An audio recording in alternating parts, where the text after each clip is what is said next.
Fala, investidores, sejam muito bem-vindos ao canal Planileiro Investidor. Eu sou Adriano Costa e no vídeo de hoje nós vamos falar do relatório gerencial de agosto de 2023, que saiu agora no início de outubro do VSLH11, fundo de CRI, né? Então a gente vai fazer alguma atualização aqui do fundo, né?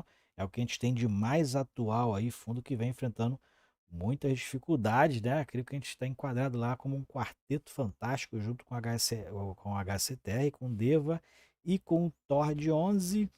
Então, fique conosco para você saber informações importantes aí, se teve alguma modificação, né? Como ele tem usado o seu caixa, como tem queimado o caixa, o VSLH. Então, fique conosco para você saber como é que está a saúde financeira também do fundo, tá? E se você gosta desse tipo de assunto, então se inscreva no canal, né? Ative as notificações, deixe o seu like, tudo de graça. E eu também vou deixar esse relatório gerencial na descrição do vídeo para você baixar, assim como o link do nosso grupo do Telegram. Se inscreva lá em curta distância. Vamos lá então? Vamos lá falar do VSLH11.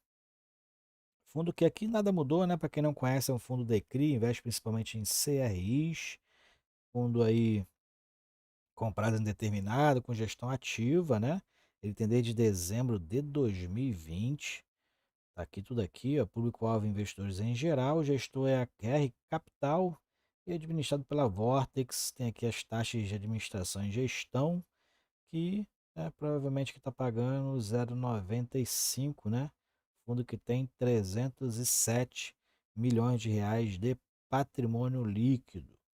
E também prevê uma taxa de performance de 20% do QCD IPCA mais 4% e divulga seus rendimentos no quinto dia útil do mês subsequente ao que ele faz referência, ou seja, o de agosto, o de setembro. Ele anunciou no último dia 6 de outubro e paga no 10º dia útil. Bom, é um fundo que tem, como eu já falei aqui, o patrimônio líquido, mais de 300 milhões, né, de reais. Tem quase 90 mil cotistas. Eu sou um desses cotistas, tá? Estou enfrentando aí um problemão, né? Um preço médio aqui do meu está em torno de 9,50 e o fundo está aí cotado no mercado a 3 e alguma coisa, né? Encerrou aqui agosto a 4,35, mas já está aí a 3,35 aproximadamente, né? Aqui ele que tem uma cota patrimonial, ó, de R$ 10,30. Mais de 29, quase 30 milhões de cotas emitidas, é um fundo na base 10. E o último provento repetiu os 3 centavos de distribuição. Bom, vamos aqui pular aqui algumas informações de estratégia, né? Essa estratégia que não está servindo para nada atualmente, mas ao fundo, então repetiu os 3 centavos de distribuição, que dá um dividend yield de 0,29 sobre a cota patrimonial de 10,30, né? Mas sobre o valor de mercado dá quase 1%, tá? Dá quase 1% de distribuição. Bom, com relação às modificações aqui em relação à inadimplência, né, que já é sabido de muitos, né, você que acompanha já aqui os fundos imobiliários, né, sabe que teve um problema lá em março de 2023 com alguns fundos em relação à inadimplência, principalmente do grupo Gramado Parques, né, do grupo GPK, né, e esses 4 fundos que eu citei no início, né, tinham uma participação mais relevante nesse grupo, que tinham nomes diversos dentro do portfólio, né? Então eu mesmo fui pego de surpresa. Em alguns ali a gente verifica que tem nomes diversos para o mesmo grupo. Ó. GPK 1 e 2 até tudo bem, é o mesmo grupo, né? Só difere aqui as séries emitidas, mas Resort do Lago Parque, Brasil Parques, Gran Viver, EDA, tudo pertencente ao mesmo grupo. E aí esses fundos tinham muitas operações com eles, né? Eles, claro, o próprio fundo sabia, mas eu mesmo fui pego de surpresa aí com esses nomes diferentes que pertenciam ao mesmo grupo. Isso aí realmente é complicado, né? E a gente tem estado atento a partir desde março em relação a essas repetições, principalmente aqui de emissões, né, do mesmo grupo, que tem inclusive o mesmo nome, mas o restante fica realmente muito difícil de saber, a não ser que você faça pesquisa diretamente com os CNPJs, né? Então dá um trabalhinho. Aí é questão de cada um fazer esse tipo de dever de casa, né? E também o fundo, ó, além de estar com essas inadimplências desses grupos, do grupo GPK, do grupo Gramado Parques e também tem algumas carências, né, que estão em andamento, que provavelmente ocorrendo tudo bem, vão voltar a pagar normalmente a partir de janeiro, que é o do circuito de compras, o WAM Holding e o loteamento Goiás. Então, atualizando as inadimplências que o fundo enfrenta, né, os problemas, apenas 7,3% das suas operações estão com pagamento em dia. Isso aqui é absurdo, né? Mas é isso mesmo. Menos de 10% o fundo está com os pagamentos em dia, recebendo normalmente das suas operações com CRI. 15,1% estão as operações com prazo de carência.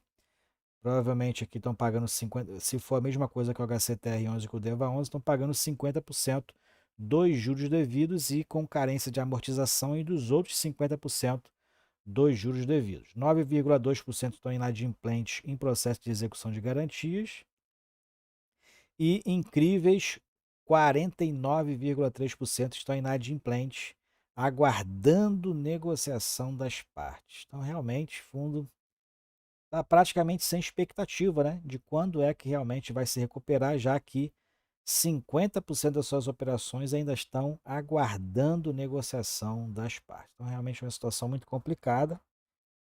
Monitoramento dos ativos, aqui ele fala sobre algumas operações aí, monitoramentos, alguns entrando em estruturação waiver, né, que é jogando as parcelas de juros e amortização para frente, né, claro, com as correções. Então, o fundo aí realmente ainda com uma situação difícil em relação aos seus papéis. Falando aqui do demonstração de resultado, a gente verifica que o fundo, novamente, a gente não sei se você lembra no último relatório, a gente verificou que o fundo estava usando em média R$ 200 mil de caixa para cobrir a distribuição, né? A distribuição pelo regime de caixa, por exemplo, ele teve aqui um resultado de quase 700 mil, está distribuindo quase 900 para ser aqueles 3 centavos, né? R$ 900 mil. Então aqui novamente utilizou em torno de R$ 200 mil para distribuição. Quando a gente pega lá o informe mensal, a gente vai verificar as disponibilidades do fundo, né? Então tem aqui os ativos, né? Tudo mais. E o fundo atualmente está com 2,2 milhões de disponibilidades imediatas, e é essa disponibilidade que ele anda queimando aqui para poder complementar e distribuir os 3 centavos. Numa projeção aqui permanecendo tudo como está, o fundo, né, continuando a distribuir R$ 200 mil, é, R$ 200 mil complementando, né, R$ 200 mil na sua distribuição. Esse caixa aqui dura em torno ali de mais, em torno de 11 meses, né? Isso pegando o número frio aqui, sem nenhuma surpresa, sem nenhuma inadimplência complementar, é claro, tudo mais constante. Ele ainda distribui esses 3 centavos aí, permanecendo com a receita e com a despesa, em torno de 11 meses. Né? Essa aqui é mais ou menos uma expectativa fria daquilo que se espera. Né? Se zerar realmente as receitas, né, o fundo, isso aqui só segura mais 2 meses praticamente. Né? Se zerar a receita, eles duram aproximadamente 2 meses e meio de distribuição a 3 centavos. É claro que o fundo não irá distribuir se não tiver receita. Né?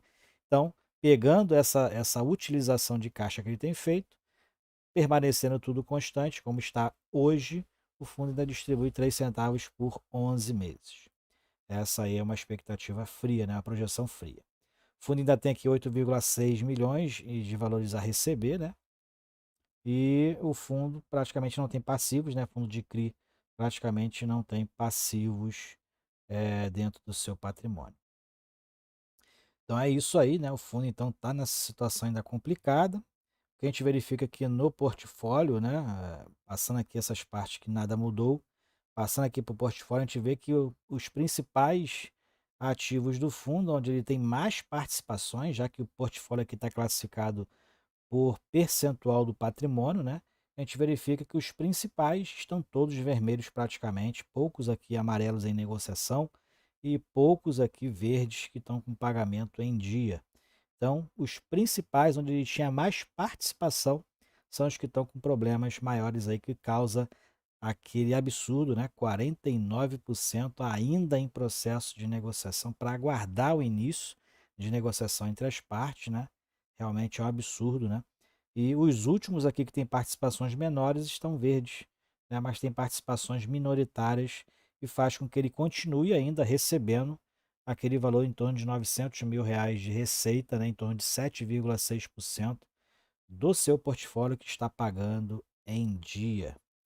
Então, o fundo segue com esses problemas, né? Aqui tem todas as especificações de cada papel que o fundo tem, né, em relação aqui toda a parte qualitativa, algumas partes quantitativas, mas o fundo segue realmente aí com problemas muito grandes em relação aí para resolução, pelo menos no curto prazo. Então, para quem quer investir no fundo acreditando realmente que isso vai se resolver, realmente a expectativa é que isso se resolva só para o médio prazo, visto a velocidade para se resolver essas inadimplências que o fundo tem enfrentado, ok? Essa é a minha opinião, claro. Externe a sua opinião aí nos comentários do vídeo, tá? E se você gostou do vídeo, então deixe o seu like, se inscreva aí no canal, compartilhe esse vídeo com outras pessoas. Até o próximo vídeo. Fiquem com Deus. Tchau, tchau.